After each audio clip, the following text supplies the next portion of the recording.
আর কারিগরি সেক্টরের পার্ট এনে ধরা মানে দেশের উন্নতির পার্ট এনে ধরা। আমাদের বিরুদ্ধে যে ষড়যন্ত্রটা করা হচ্ছে, এই ষড়যন্ত্রের মাধ্যমে ডিপ্লোমিয়ান স্টুডেন্টদের যে পার্ট এনে ধরা হচ্ছে, এক প্রকার পার্ট এনে ধরা হচ্ছে। ওনারা যারা ষড়যন্ত্র করে তারা কি বুঝতেছে না যে আমাদের পার্ট এনে ধরা মানে কারিগরি সেক্টরের পার্ট এনে ধরা, আর কারিগরি সেক্টরের পার্ট এনে ধরা মানে দেশের উন্নতির পার্ট এনে ধরা। আমরা তো এটা চাই না, আমরা চাই যে দেশের উন্নতি হোক। কারিগরি সেক্টর না থাকলে দেশের উন্নতি কোনোদিন সম্ভব না। আমরা যেটা জানি যে 2021 সালের একটি রাতারাতি একটি নিয়োগ বিজ্ঞপ্তি দেওয়া হয় যখন ফেসিস্ট সরকার ছিল সে সময়। তো এই রাতারাতি নিয়োগ বিজ্ঞপ্তিতে দেখা যায় যে এই ক্রাফট ইন্সট্রাক্টর পদে অর্থাৎ ল্যাব সহকারী পদে দেখা যায় সেখানে বিভিন্ন জেনারেলের শিক্ষার্থীরা বা বিভিন্ন বিশ্ববিদ্যালয় পড়ুয়া শিক্ষার্থীরা বা বিভিন্ন সাবজেক্টের উপর মাস্টার্স করা শিক্ষার্থীরাও সেখানে কিন্তু আমাদের ক্রাফট ইন্সট্রাক্টর পদে তারা নিয়োগপ্রাপ্ত হয় এবং যোগদান করেন, চাকরিতে যোগদান করেন।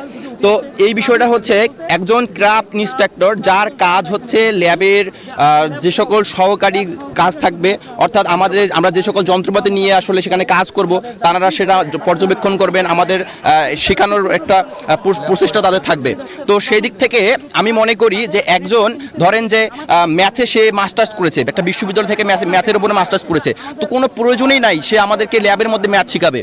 আমাদেরকে এটা প্রয়োজন আছে, এটা তো আমাদের প্রয়োজন নাই। বা তিনি একজন কেমিস্ট্রির উপর মাস্টার্স করেছেন বা তিনি ইংরেজির উপর মাস্টার্স করেছেন, তো সেই ল্যাবের মধ্যে কি আমাদের শেখাবেন, আমাদের কি শেখাবেন তিনি ল্যাবের মধ্যে? আমি জনগণের কাছে, সাধারণ জনগণের কাছে এইটাই প্রশ্ন রেখে যাচ্ছি যে আমাদের ল্যাবে